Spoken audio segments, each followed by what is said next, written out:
श्रियकान्ताय कल्याणनिधये निधयेऽर्तिनाम् श्रीवेङ्कटनिवासाय श्रीनिवासाय मङ्गलम् लक्ष्मी सविभ्रमालोक सुभ्रूविभ्रमचक्षुषे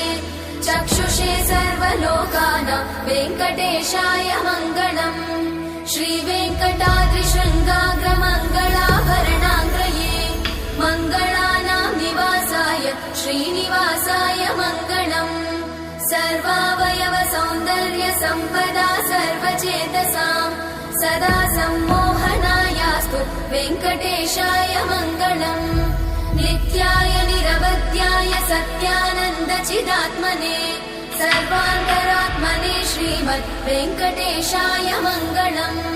स्वतः सर्वविदे सर्वशक्तये सर्वशेषिने सुलभाय सुशीलाय वेङ्कटेशाय मङ्गलम्।